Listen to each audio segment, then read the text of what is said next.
What's up, NBA fans? Today we're going to talk about Marvin Bagley III and whether he'll be a star or a bust. I recently read a Bleacher Report article that named the 5 NBA rookies most likely to be future All-Stars, and Marvin Bagley wasn't even on that list. And this is the number 2 pick of the draft we're talking about. We've only seen 3 games of Summer League action for him, and people are already writing him off. Now, I understand most people think the Kings should have selected Luka Doncic with that pick, and I agree with them. But Marvin Bagley is a prospect with a lot of potential himself, and even though he struggled a little bit in Summer League, he showed a lot of flashes of future greatness. In this video, we're going to talk about the good and the bad that Marvin Bagley has shown so far in his short basketball career. Marvin Bagley was dominant at Duke, averaging 21 points, 11 rebounds on 61% from the field and 39.7% from 3. He absolutely dominated college defenders with his insane athleticism. Besides his physical gifts, he showed a great motor and intensity on the boards. He also showcased pretty good ball handling ability for a big man, but he also had many weaknesses. He played bad on defense, especially for someone with his athleticism. Duke may have had to switch to his own defense largely because of Marvin Bagley's defensive struggles, or it could be that Marvin Bagley struggled playing in the zone system. Either way, he was really disappointing on that end of the floor, and it is seen as a major weakness for him going forward. Another question mark about him is his jumper. Now, I already mentioned that he shot almost 40% from 3, but that was on very limited attempts, and he also shot 62% from the free throw line, which is usually a better indicator of a player's three-point ability from NBA range. One more concern scouts had is that he's kind of too big to be an NBA power forward, but small for a center. Now, he doesn't really lack height-wise, being 6'10", but he's not very strong, and also he doesn't have a very long wingspan for someone his size. He'll most likely play power forward in the NBA, and maybe even a little bit of small forward. But the biggest concern of all is regarding his lack of a right hand. Marvin Bagley is very left-hand dominant, especially in the post, and it leads to some really awkward shots from that area, and he just isn't comfortable creating offense with his right hand at all. And it definitely showed in Summer League. That's part of the reason why he only shot 33% from the field in all of his games combined.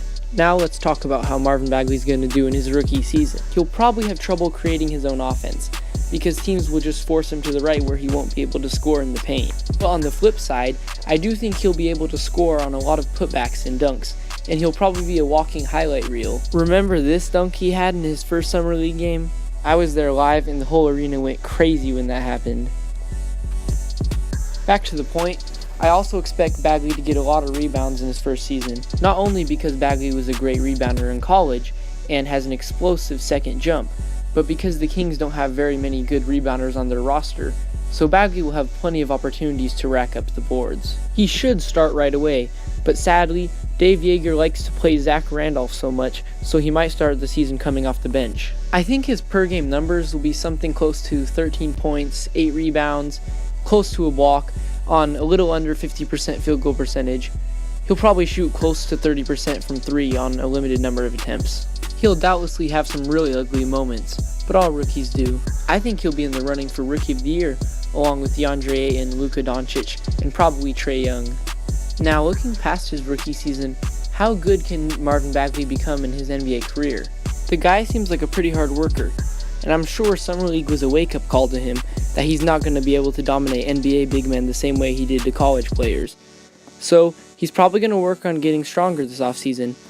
Another reason I think he'll be pretty good in the league is that he is a modern big man in the sense that he can dribble pretty well. He's also really quick and agile, and I think he'll be great in transition right away.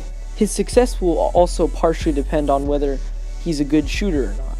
Now, he doesn't have to become a great jump shooter, but he should at least develop a respectable three-point shot and be able to space the floor out, as that's pretty much a requirement for NBA big men today who aren't extremely tall or super good at defense. Speaking of defense, I'm not sure that he will struggle on defense that much, past his rookie season of course.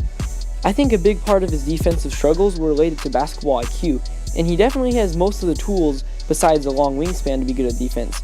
He's super quick, has great reaction time, and he hustles a lot, so if he learns how to play defense properly, he can become a monster on that end in a couple of years. I think, baseline, he'll be a good starter in the league, but hopefully be a multiple-time All-Star. I've heard player comparisons about Marvin Bagley ranging from Amari Stoudemire to Chris Bosh to even Kevin Garnett. I think at his peak, he could be a mixture of those three. A very skilled, athletic, and versatile big man who will be perfect for the modern NBA.